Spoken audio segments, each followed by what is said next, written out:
Pemirsa Metro TV Lampung, Anda masih bersama kami di Bedah Tajuk Lampung Pos dan masih bersama dengan Bang Mustaan Basran. Bang, jika tadi dikatakan kos-kosan menjadi tempat yang tidak digunakan dengan sebaiknya gitu ya.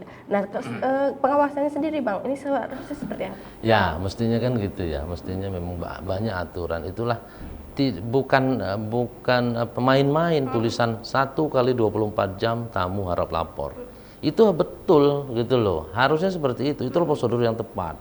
Ada tamu jika menginap lebih dari satu kali 24 jam, dia minimal lapor RT atau tetangganya tahu siapa dia kan ya, apa profesinya, kemudian bagaimana dengan kepribadiannya mungkin gitu ya. Ini sebenarnya harus lapor ke RT. Jangan sampai RT yang datang proaktif, dia menanyakan sesuatu, orang tersinggung. Iya, betul. Kadang-kadang kan gitu, Pak baru ya, kami lihat KTP-nya dong, apa-apaan. Nah itu kadang-kadang orang tersinggung. Itu sebenarnya prosedur yang benar gitu. Jadi masyarakat juga harus sadar akan hal itu gitu. Karena memang siapa yang bisa menjamin orang yang tinggal baru di tempat itu, kemudian diam-diam tanpa pergaulan tiba-tiba dia terduga teroris, ya kan gitu ya.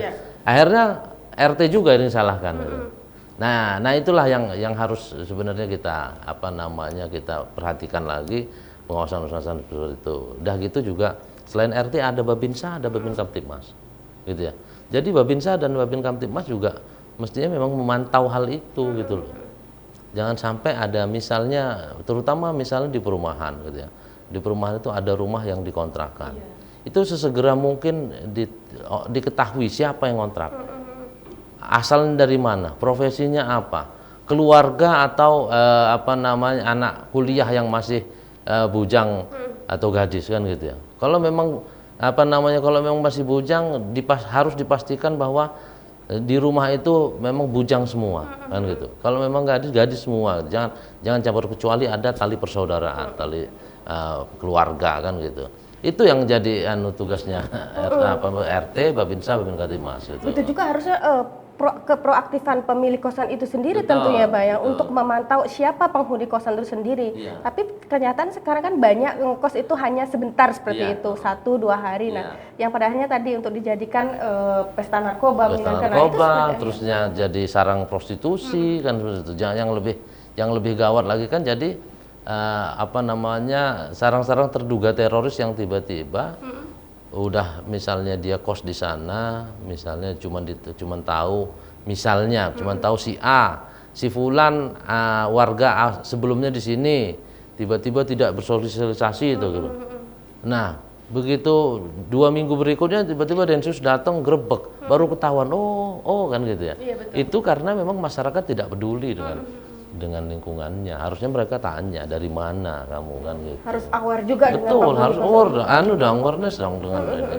Nah, kemudian sikap kita sendiri Bang sebagai warga lingkungan sekitar untuk mengenal istilahnya dengan penghuni atau pendatang baru di kosan tersebut Bang. Iya, artinya memang sebisa mungkin proaktif. Oke, artinya dalam pergaulan dengan tetangga kan artinya jangan sampai tidak peduli kan gitu. Kita harus tegur, minimal tegur sapa gitu loh.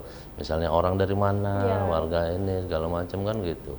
Terus ada juga sebenarnya ada juga misalnya cara-cara namanya cara-cara pergaulan tetangga lah gitu. Misalnya kalau dia sesama muslim dia ajak, ayo kita setiap waktu sholat kita ke masjid dulu gitu kan gitu. Itu kan memang mestinya seperti itu gitu. Itu untuk sebagai tetangga yang mempunyai tetangga baru ya. Pedulian terhadap tetangga baru. Tetangga baru itu bisa jadi saudaramu, bisa jadi musuhmu kadang-kadang itu. Karena tiba-tiba seperti itu gitu. Jadi bagaimana cara masyarakat sendiri harus peduli dengan lingkungannya. Atau perlu memperketat tamu atau calon penghuni kosan itu sendiri Bang? Ya sebenarnya nggak bisa juga karena tidak bisa menduga, setiap orang tidak bisa menduga-duga. Yang bisa menduga-duga adalah aparat penegak hukum gitu ya. Ya mereka menduga ini. Ya sebagai masyarakat boleh berprasangka, tapi jangan langsung ditunjukkan dengan proaktif ke orang itu gitu. Orang juga bisa tersinggung dan memutuskan tali silaturahmi antar tetangga gitu. Bagaimana Bang solusi supaya kejadian-kejadian seperti yang tadi Abang jelaskan tadi tidak terjadi lagi di lingkungan kita ini Bang? Nah, artinya solusinya adalah semua harus peduli. Pertama masyarakat, kita urut ya, urut dari terdekat ya. Tetangganya harus peduli, menanyakan si penghuni baru, penghuni rumah baru, kos ataupun kontrakan gitu ya. Mestinya kemudian tetangga juga menanyakan kalau dia tempat indekos, tanya ke pemilik kos siapa sih yang baru itu, segala macam kan gitu. Itu bukan kepo, cuman kadang-kadang orang kan terlalu apa ya, underestimate dengan orang yang mau menanyakan kepo gitu. Bukan kepo gitu, cuman kalau ada sesuatu itu bisa bergerak itu loh warga sekitar gitu. Kemudian yang kedua adalah RT ya, terutama RT itu adalah proaktif.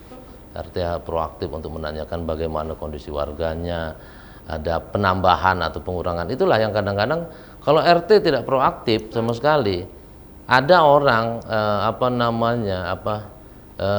orang miskin mendadak di lingkungannya, dia nggak tahu, akhirnya tidak mendapat bantuan. Sampai banyak kejadian, misalnya kemarin di Jawa sih ya, di Pulau Jawa itu ada satu keluarga meninggal di rumah tidak ketahuan ya gitu ya, karena kelaparan katanya kan gitu. Itu dan dalam agama itu pun juga dinilai sebagai dosa ya, karena tidak peduli dengan tetangganya kan gitu. Nah itu RT-nya harus proaktif. Kemudian juga ada aparat-aparat di atas RT, itu ada aparat kelurahan atau kampung, kemudian ada Babinsa, Babin Kamtipmas, itu juga mereka harus proaktif untuk melihat bagaimana lingkungan segala macam. Ada camat, kemudian kalau memang ada gerakan-gerakan mencurigakan di sebuah lingkungan, mereka harus segera mengawasi dan melaporkannya ke aparat penegak hukum kan gitu ya. Jangan sampai seperti begitu digerebek ternyata memang diduga sarang prostitusi, tempat mabuk-mabukan, baru kerasa bahwa ternyata kita colongan itu jangan sampai ada kecolongan di situ gitu kan ya.